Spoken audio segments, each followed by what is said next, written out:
what you think was really behind this, because Prime Minister Netanyahu has never had a good relationship with President Obama. It seems like President Obama wanted to stick it to him. Well, that's not the way policy should be made, to get even in the lame duck period when there are no checks and balances and you don't have to worry about it in the election. It's the most undemocratic thing a president can do, to tie the hands of his successor during the lame duck period. And what he did was so nasty. He pulled a bait and switch. He said to the American public, oh, this is all about the settlements deep in the West Bank. And yet he allowed his representative to the UN to abstain, which is really for a resolution that says the Jews can't pray at the Western Wall. Right. Jewish and Arab students can't go to Hebrew University. Jewish and Arab patients can't go to Hadassah Hospital.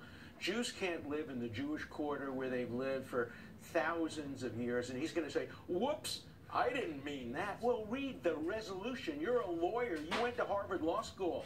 Read what you've read. So why did President Obama do this then? Well, I think he was trying to get even. Look, he called me into the Oval Office before the election, and he said to me, Alan, I want your support, and I have to tell you, I will always have Israel's back. I didn't realize what he meant is that he would have his back to stab them in the back, and he just stabbed them in the back. And this will make peace much more difficult to achieve, because the Palestinians will now say, we can get a state through the UN, we can get a state through the BDS movement, because this will encourage that, we can get a state through the International Criminal Court, because this will encourage that. We don't have to negotiate, we don't have to make painful compromises. He will go down in history, President Obama, as one of the worst foreign policy presidents ever. What he did to Syria, and what he did and was partly responsible for what happened in Aleppo, creating a vacuum for Russia, I have to tell you, look, I supported his domestic policy. I liked him on Supreme Court appointments. But he created a terrible conflict for people, many like me, liberal Democrats, who support his domestic policy but think he was an appalling president when it came to foreign policy. Strong words. So many things I want to follow up on. So badly. So many I want to follow up on. One on Syria. So why did President Obama focus on stabbing Israel in the back, as you say, and the UN focus on this instead of Syria? Hundreds of thousands are being slaughtered, and they're not focused on that. Well, there were more resolutions condemning Israel than all the other countries in the world combined, including North Korea, Syria, you name it.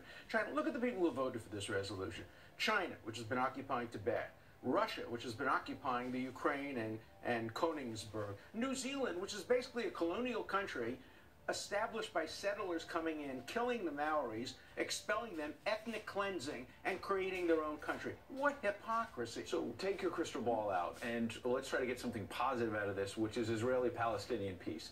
What are the prospects? Is it that now Prime Minister Netanyahu may just go more hardline because of this, and there's a less chance of peace? Or is there a chance here, when President-elect Trump takes office, of some glimmer of hope? Well, there is some glimmer of hope, but you can't undo a UN resolution because you can't take back an abstention. Once the United States didn't veto, that's it forever.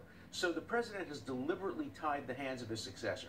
It's going to make it much harder for President Trump to bring about peace, but I think he wants to see a negotiated peace. Look, you have two tough guys, Netanyahu and Trump. They both love to be Nixon in China.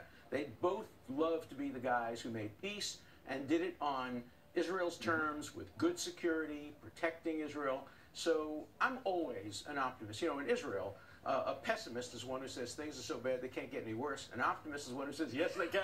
Sobering stuff. I wanted to talk to you about the Brooklyn Dodgers. You just wrote a book about Jackie Robinson. You grew up 4 blocks from Ebbets Field. Right. We're going to get to that another day. Very interesting talk, tough talk for President Obama. Very interesting words from you. Thank you. We appreciate you coming in.